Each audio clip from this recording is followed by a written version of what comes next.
Nick, my boyfriend, was born in Kinsley, however he had moved to my city last year where we met. A few months into the relationship, he suggested we go visit his mom, his only living parent, in Kinsley. I was very much in love with him by then and ecstatic that he wanted me to meet his mom. So I traveled with him, and I thank my lucky stars that I lived to tell my experiences of the Festival of Crows. Let me start at the beginning. For me, it began at a pothole on the road connecting Kings Cove to the mainland. I was dozing when the car plummeted into a pothole so deep I thought for a second we were falling into the bowels of the earth. I screamed, gripping Nick's arm tightly. He swerved.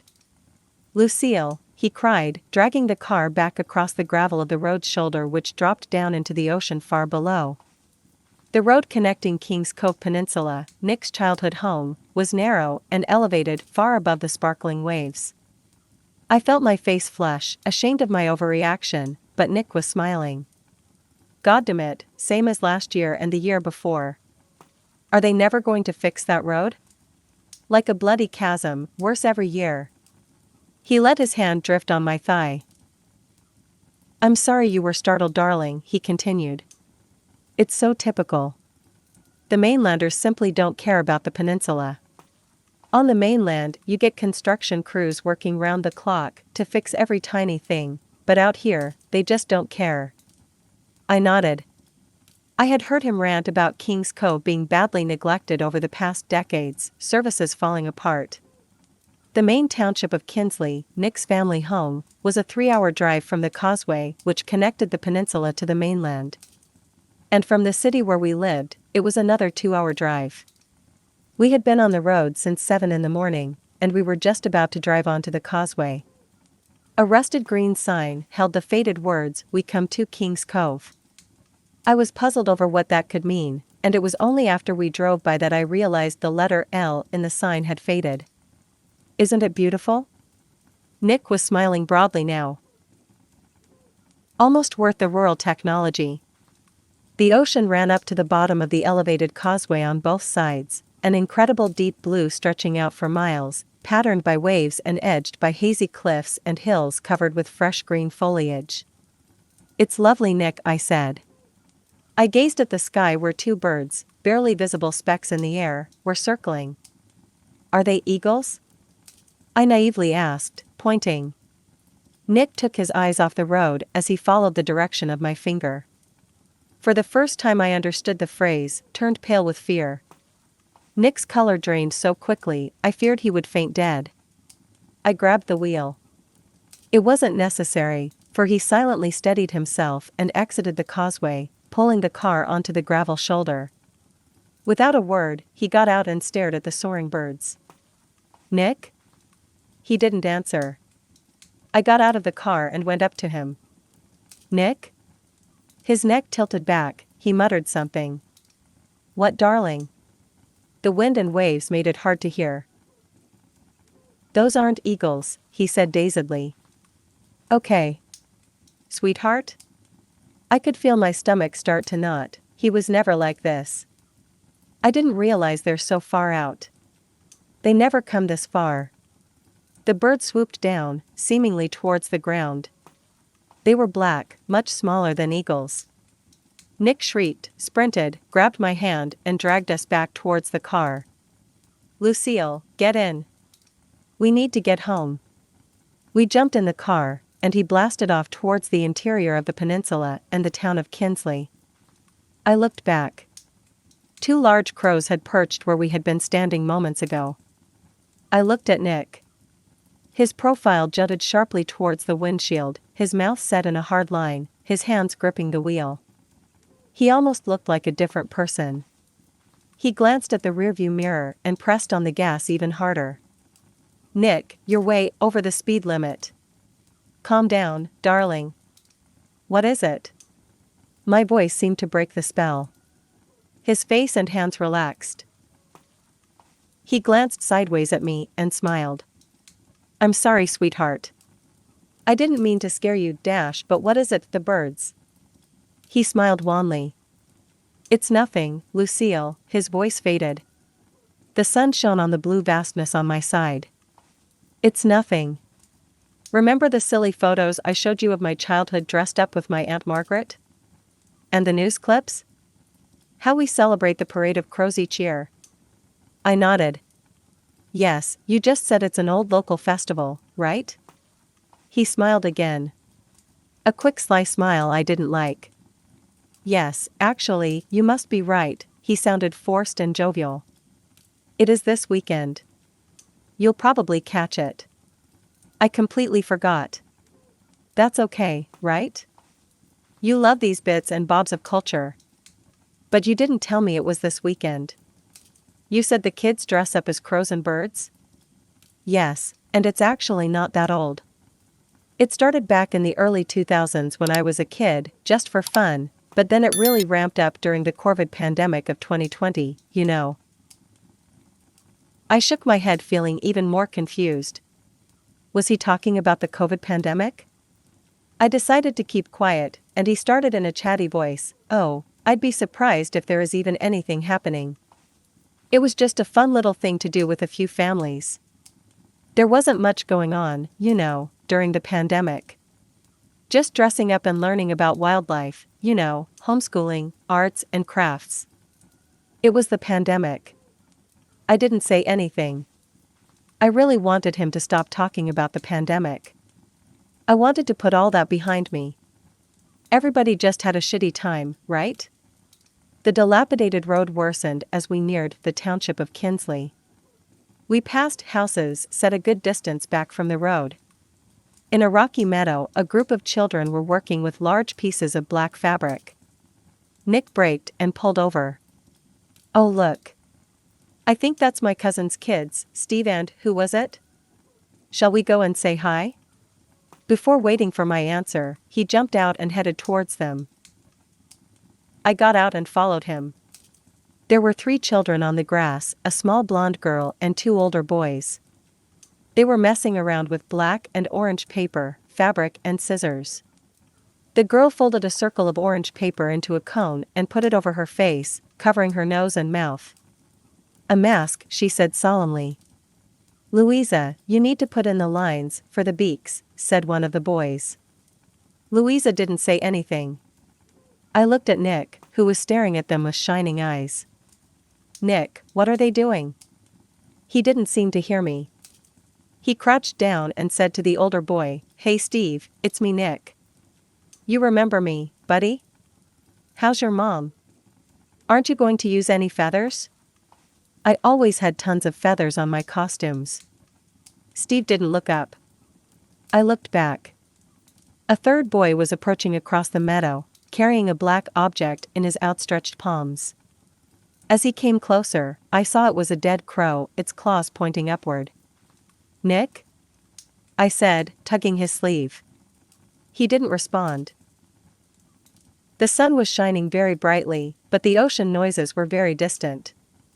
The other 3 children laid down their little scissors and glue sticks and clustered in a small semicircle around the boy. Louisa still held the cone over her face. Then they looked up at us for the first time, expectantly. I held on to Nick's sleeve. He took a step but then stopped. The kids frowned and moved closer together, closing the circle. "Nick!" I cried loudly. "Let's go." I pulled his arm, but Nick brought up his other arm across my body. "Lucille, it's tradition," he said it quietly. Then he looked at me, smiling warmly. "Isn't it interesting? The children are making their costumes for the festival. Isn't it cool? Please let's go, Nick," I pleaded. The children were paying us no attention. Their little fingers busily cutting paper and gluing feathers. The dead crow was lying by a rock. "Oh sweetheart, you must be tired. Don't mind the kids just fooling around, you know. We're only 5 minutes from my mom's place now. Come on. She is dying to meet you." I silently followed him to the car, and we drove the rest of the way, barely exchanging another word. A woman was waiting at the door of the house, waving at us. I had video chatted with Nick's mom Violet before, and she told me how pleased she would be to welcome me to their home over the weekend. Rural connectivity and technology being what it was, our chats never lasted long, but I knew her as a warm, friendly woman. And now, seeing her in the flesh confirmed that impression. A petite beaming woman with Nick's finely etched features, she ran up to the car. "Oh my goodness, I thought you two would never get here." I was starting to get worried. "You shouldn't have been worried, Mom," said Nick grumpily. "You could have always called, and we saw Steve and Louisa on the way and stopped to say hi. Anyway, here's Lucille." "Oh really?" yelped Violet. It seemed she forgot about me as she fixed her eyes on her son's face. And what were Steve and his little friends up to now? Nick hauled my overnighter from the back. "Oh, you know, starting on their costumes." I totally forgot about that old feast festival, whatever it was. Do people still do that here? God, they must be bored. His tone sounded strange, and I gave him a quick look. Although his eyes were hooded, that sly sneaky smile I had noticed earlier flashed around his lips. It seemed as if both Violet and Nick had frozen in the early afternoon sun. I looked up at the house, a small unkempt building, with the wooden deck and terrace in need of paint. Nick's father had passed just before Nick moved to the city. I think he had died right at the start of the first wave of the pandemic. A harsh cawing broke the spell. Violet and Nick jerked their heads upward and backwards, looking towards the far end of the front garden where a few crows were flapping their dark wings, etched against the blue spring sky. "There's so many of them this year," murmured Violet. "I know. We saw some as far out as the causeway," replied Nick. Violet's eyes widened, so I could see the whites of her eyes as she snapped her head towards Nick. "What? By the causeway?" "Oh no no no." She covered her face with her hands, moaning. "Nick!" I cried. "What's wrong?" The sound of my voice again seemed to jolt things back to normal. Violet straightened up, removing her hands. She beamed at me. "Look at us, yammering on with this lovely young thing standing here. Never mind our silly country ways, my dear, you come on right in. I was sure you'd be hungry after that long drive, so I have all sorts of snacks ready for you. Our farmer's market here is to die for. Have you ever had rose marmalade? I bet you will be taking at least 5 jars back with you. The crow's marmalade here is famous. Lucky for you, it's on all this weekend, usually it's just Saturday mornings, you know." I wondered if she was prone to little verbal twitches like Crow's 4 rows as she led me in, Nick following. The table was set, as she had promised, with lovely foods, marmalades and jams winking in pretty china platters, fresh-baked country bread with gleaming pats of butter and carefully arranged slices of cold meats and cheese. An hour flew by delightfully as we ate. Violet was very pleasant, asking about my family and job in the city. Finally, I stood up, quite full. Nick smiled at me. "Want to go for a little, stretch your legs? I can show you something of the town. We're barely 2 minutes away from downtown." "Mom, you coming?" Violet laughed. "That's the advantage of these places, dear. Not like your big cities. Everything is 2 minutes away from everything else. You two go ahead and enjoy yourself. I'll clear up." The little downtown was lined with cute Victorian-style buildings, probably the newest additions to Kinsley. People were hanging banners and bird and feather cutouts in black, orange and blue for the start of tomorrow's festival. The colors would have felt more Halloween-y, but for the warm sun, the green-laced blooming trees of spring, and the not-so-distant rumble of the ocean. I didn't ask about the festival. I was happy to let it drop, and Nick seemed oblivious to the activity. He stopped at the local antique shop, and I wandered down the street looking for a cafe. At the edge of the town, I noticed a faint footpath leading directly into a shady gap in the tree line. Idly, and without thinking, I followed the path for a few minutes before noticing black feathers scattered along it. The sun, the unaccustomed food and the fresh ocean air seemed to have addled my brains. I kept walking, in a daze, noticing but not properly looking at the increasing piles of black feathers. The woodsy air was cool after the sun of the open streets. Like Hansel following his trail, I just moved forwards, and then the path abruptly stopped before a large open field. I blinked in the sudden flood of sunlight. At the far end of the field, I saw 3 poles each topped by a human-sized figure held up by their overstretched arms, their heads slumped forward and sideways. For a minute I panicked. Various images from stories and legends tumbled into my brain. Jesus on a cross? No, he was naked. These figures were fully clothed with straws poking out of their sleeves, pant legs and hats, making sharp lines against the thin blue of the sky. Straw, hey, oh. That old movie, The Lion, the girl dancing and singing in red shiny shoes, the Green Witch. They were scarecrows. I still remember the sudden jolt of recognition my brain received. I still see those scarecrows in my nightmares, hanging there forlornly, until they start to twitch. But I won't spoil the story for you. A tall figure and a few children dressed in black were standing near the 3 poles, looking up at the figures. I went closer. I could see the corpse-like wizened figures covered in dried black tar and tied to scarecrow poles with ropes around their arms and feet. As I watched, the children began throwing handfuls of feathers into the air, aiming vaguely for the figures, chanting. 2 of the children seemed to have deformed faces. The man took an axe and started chopping apart the legs of the figure on the pole closest to me. I opened my mouth, then closed it again, holding in a scream. A crow cawed. The man and children whipped around and saw me. The man strode towards me, still holding the tar-smeared axe. He started shouting. He was speaking with a strong local accent, but I could pick up what he was saying. He was not happy to see me and wanted me gone. He accused me of spying for the government. The children stared silently, and I noticed the 2 children, which I had thought had deformed faces, actually had the same orange beak masks tied on, like the little girl from the roadside I had seen earlier. I took a step back, on the path that had led me to this field, as he drew closer. He yelled, "And tell your government masters, dash," while raising his axe. I am almost sure he didn't mean to hurt me, just scare me, when he dropped the axe and a white grin broke out on his tar-besmirched face. It was even more disturbing than the tirade. He called out, "Nick." Nick had emerged from the woods behind me. "Craig," he replied. "You met Lucille already?"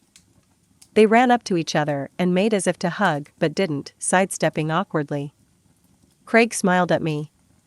"I'm afraid I gave her quite a scare," he said, his voice now clear and almost accent-free. "I thought she was a trespasser and wanted to warn her off. Rather me than Farmer Bill." They looked at each other and burst out laughing at some shared memory. I stood there feeling like a fool. I looked down at one of the masked children. "Are you pretending to be a crow?" I asked awkwardly. The girl made a harsh cawing sound in response and ran away, back to where the scarecrows were dangling. Somehow, I felt that was the last straw. Looking at Nick, now deep in quiet conversation with Craig, I announced loudly, "I'm going back to the house," and turned and went back down the wooded path, down the main town street I had been perhaps 30 minutes before. I found my way easily enough back to Nick's house, despite the spotty signal on my phone. Violet was in the kitchen. "Back so soon," she cried. "Where's Nick?"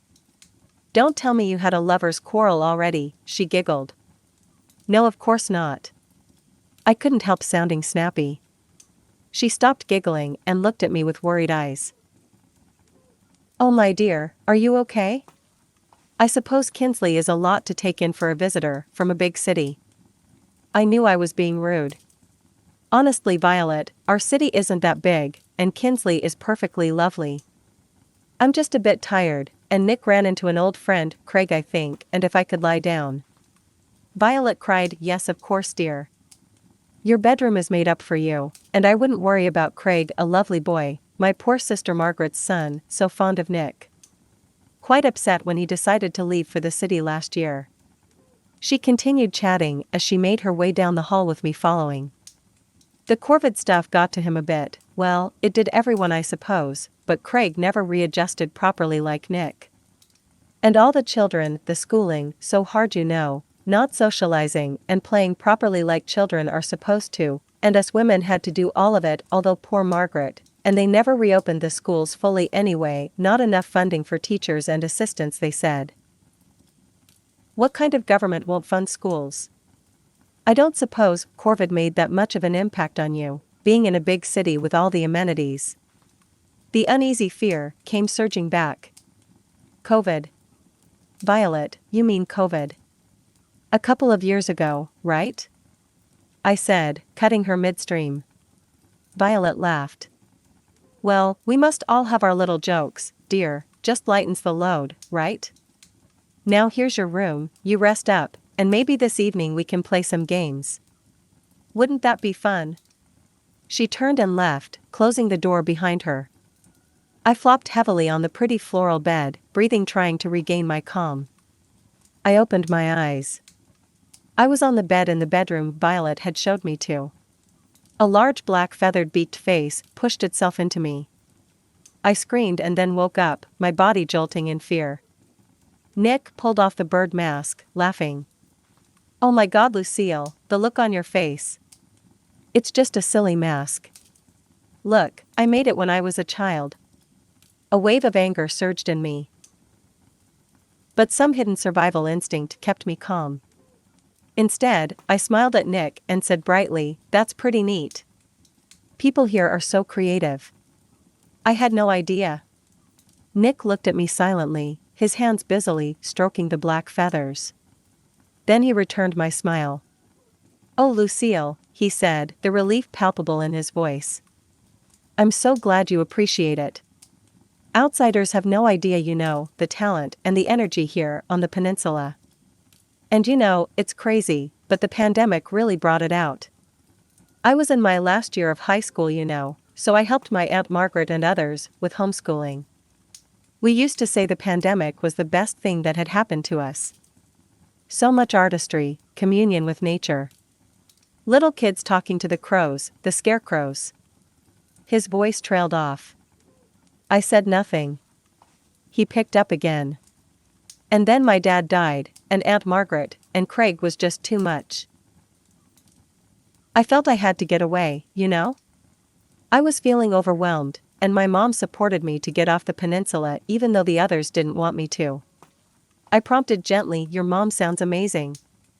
He said eagerly, oh, she is, she is. You have no idea. His voice brightened up as he continued, let's go down. She's made the most beautiful supper for us.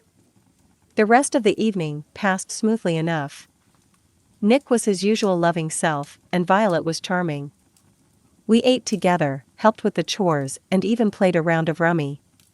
Then Violet went to bed, and we two turned in shortly afterwards. We made love, and I forgot all my worries in the deep delight of true love. Afterwards I fell into an excellent sleep. In the morning, I woke up to an empty bed. I went down where Violet laughed at me. Good morning, sleepyhead. Nick already went to town to catch up with his old friends. I'm sure if you follow, you'll run into him at the coffee shop or antique store. Despite her friendliness, I sensed she wanted me out of her way, and so I said I'd go look for him and grab breakfast in town. I texted him, but my message remained unread. I felt more accustomed to the town's vibes now, and seeing the children crouched in corners by decorated poles, some dressed up in black feathers and wings, but some not, didn't bother me. Some of them pecked at the ground, pretending to eat, while others ran around flapping their black wings. I smiled at them and hurried on, eager to see Nick and feeling hungry. I sent him another text. A girl bumped into me. I recognized her from the day before. She didn't have the beak and crow costume on. I smiled at her, and she said, you're Nick's girlfriend from off the peninsula, aren't you? Yes, I replied. And you're Louisa, right? You're not wearing your costume today? I hate the stupid mask and costume. I can't breathe when I'm masked, she said, angrily. I was surprised. Well, I'm sure you don't have to wear it, right? Or maybe just wear the wings and not the beaks. She frowned. Everyone has to wear masks, or we'll kill the old ones, and then die ourselves. Didn't they tell you that? Didn't you have to wear masks off the peninsula? They told us everyone in world had to. I shook my head, the feeling of helpless confusion coming over me again. I said cautiously, I meant the bird masks. Are you talking about the pandemic? The pandemic is over. Louisa opened her eyes wide. Suddenly her expression changed to pure terror. Crying no. No, no, no, she rushed past me.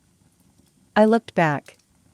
Craig was standing in the middle of the street, holding a cat high by its scruff. I caught this one attacking the crows, Louisa. That won't do, you know. We can't have that here. It has to go, he cried. Louisa screamed loudly, and people began gathering. The cat was a beautiful big golden tabby, its fur glowing in the morning sun. It kept quite still. Craig, screamed Louisa. Please, no. I'll keep her indoors. Don't harm her, give her to me. She reached up for her tabby. A man held Louisa back. If it attacked crows on festival day, that's bad, Louisa. Let Craig do what he does and protect them. You can get another cat. Another cried, back off, Louisa. Craig raised his other hand to the tabby's neck. Without thinking, I ran forward, my handbag raised, and hit him square in his chest. The blow took him by surprise. He staggered back and dropped the cat. Louisa scooped her up and ran off. The crowd parted for her. Craig squared up to me. How dare, he raised his hand. I looked around. The crowd seemed to have vanished. The street was empty. I shrank back, waiting for the blow. There was no use in running. Where would I run to? Lucille. Craig. What's going on? Nick ran out of a shop. Craig dropped his hand. Nick, what the hell were you thinking bringing her here? He cried. She interrupted me. You know she can't do that. She doesn't understand our ways. Nick stared at him. Craig, are you still into that old stuff with crows? Let it drop, cousin. The pandemic is over. Craig strode towards him. Corvid is not over. My mother is dead, Nick, and your father too. What is wrong with you? The crows are here. They need their sacrifice, he screamed. I stared at the two men squaring up to each other in horror and began shrinking back into a crevice between two buildings, as I noticed people coming back into the street. I heard their mutters. He's right, Nick. That's what the townies say, but we know better. Corvid isn't over. They need their sacrifice. You're worse than she is. She's just ignorant, but you know better. I stepped back deeper into the crevice and crouched behind a garbage bin. And from there I watched, as in slow motion, the town people led by Craig overpower Nick and take him away. It happened so fast. Within minutes, the street was empty, the shops shuttered. I stepped out of my hiding place, and with tears streaming down my face, ran back towards Nick's house, not knowing what to do or whether I should even tell Violet. In my confusion and terror, I took the wrong turn, and I ended up by craggy rocks, by the ocean. My phone had no reception. The crashing waves, the loneliness, the high-soaring white seagulls gave me comfort. After all the nonsense with the black crows, the seagulls minding their own business were delightful, and I found myself lying back on a rock, letting myself be soothed by the sound of their calls, the waves, and their looping flights. I know I should get up, find help, find Violet, but I simply didn't want to. Hours passed. Looking back, my irrational decision to stay in the rocks saved me. By simply following my survival instinct and remaining hidden from view in the dips of the rocks, I lived. But eventually, propelled by hunger and my body aching from prolonged contact with the chilly damp rocks, I had to get up and leave the shelter of the ocean. I walked back towards the town. As disoriented as I was, I figured out my way and soon spotted Nick's house.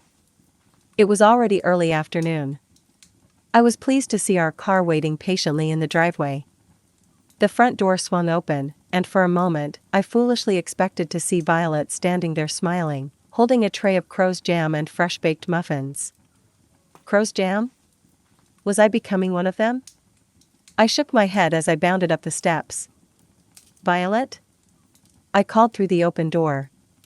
There was no answer. I went inside. Of course, you know a house is empty as soon as you set foot in it. I called out a couple more times, moving from room to room. In the kitchen, I noticed the signs of the struggle, the overturned bowl of dough, the trail of flour, broken glassware. They must have taken her from here. I picked up the landline. No reception. I desperately punched 911 into my cell again, no use. I went upstairs, looking for the car keys. And then I picked up a journal lying on the nightstand and without thinking, flipped it open. I recognized Nick's handwriting and, despite the sense of urgency, couldn't help reading. April 5, 2020. Aunt Margaret says we should do something better with the Crows Festival this year, distract the kids. It feels like everyone is going crazy, and I think that's a cool idea. Craig said he would help to make it really fun. April 10, 2020. Everybody is fighting, I hate this. Dad says holding a big festival would be breaking the COVID rules, even though it's outdoors. I'm almost 19 now, and I'm still stuck at home and have to listen to Dad. He yelled at Aunt Margaret and Craig during our family Zoom happy hour and told them they were irresponsible with the kids. I can't wait to leave this town. I wish Mom would leave too. I continued reading with growing horror. Nick's dad died in May that year, not of COVID as I had assumed. His body was found in a field, tied to a pole with his arms outstretched, covered in tar and black crow feathers. The cause of death was never determined. And then 3 months later, Aunt Margaret had died, this time of COVID, so Nick wrote. From the road, I heard a car passing and stayed low, making sure I couldn't be seen in the windows by anyone driving by. There wasn't anything else here for me, and I opened the door to the backyard. And then, I saw it. Violet's corpse hanging from a thick rope tied to the eaves above the door. Blood from her cut throat had soaked the rope and pooled beneath her. The smell hit hard. My stomach knotted as I fought the urge to throw up. I still thought I could find Nick and leave together.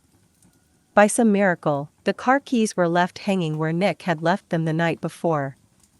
I snatched them and made my way gingerly around Violet's dangling body. The smell of congealing blood pooled by her feet filled my nostrils. They must have killed her while I was hiding in the rocks.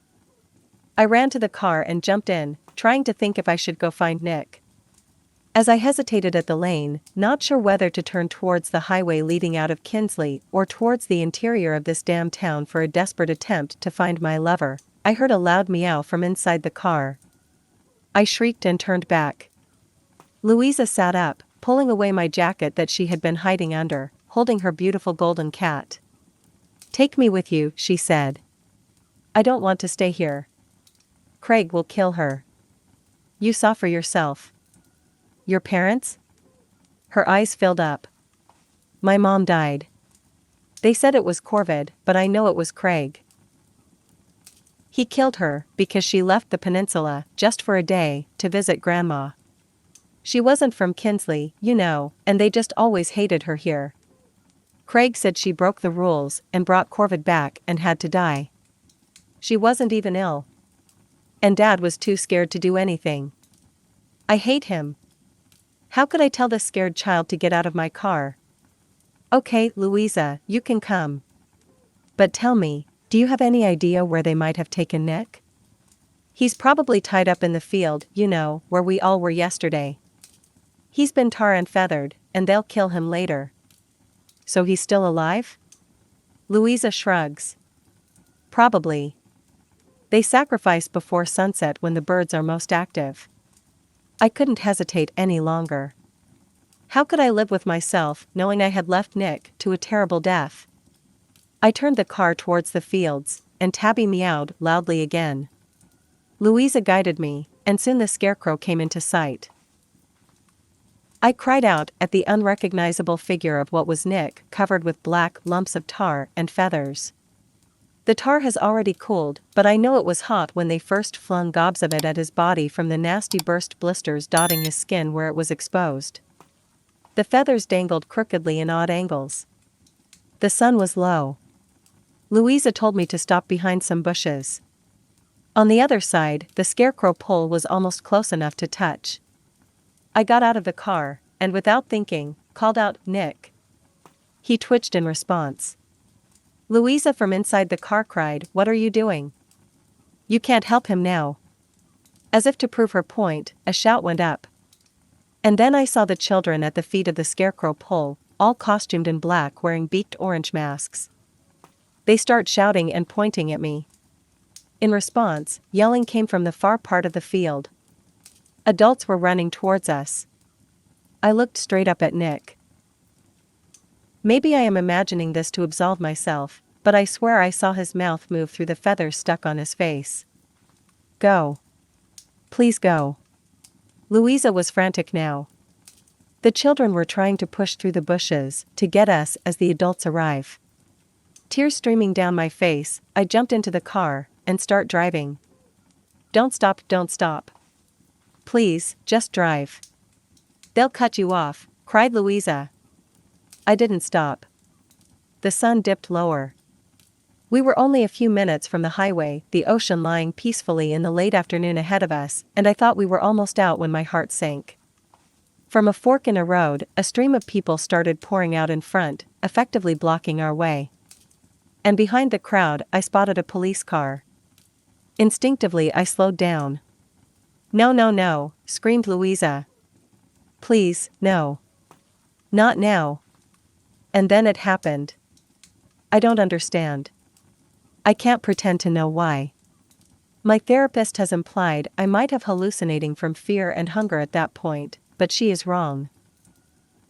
It happened. Black clouds of crows rose from the trees behind me and dove straight towards the crowd blocking us. The cawing was deafening. I came to full stop, and Louisa stopped screaming. We watched silently as hundreds of crows, darkening the sky and the road and ocean, flew at the crowd. People started screaming and running. The road cleared. I didn't hesitate any longer. Pressing my foot on the gas as hard as I could, the engine roared into life, and we shot down the road. Outside was a mass of black wings, screaming bleeding faces, flying hair and flailing arms, but I kept my eyes straight ahead. Within seconds, we drove off the last peninsula road and onto the highway. I kept my speed. I glanced in the rearview mirror. No one was following us. All that could be seen was a dark mass of shrieking humans and cawing crows. The sun dipped lower. The crows rose high. I drove nonstop for 2 hours. Gradually the highway became more populated with cars. I caught sight of gas stations and chain coffee shops. Louisa had fallen asleep, and Tabby purred at me. I was interviewed by police later, many, many times. I told my therapist that I felt they were blaming me for not trying harder to save Nick, who died not long after we left Kinsley. She says, that is my own guilt. Louisa and Tabby went to live with her mother's family. I visited her once since, and she doesn't seem to remember Kinsley much. I go back to the window and look out. It's dark now, but I know the crows are still there, watching over me. But my story is done.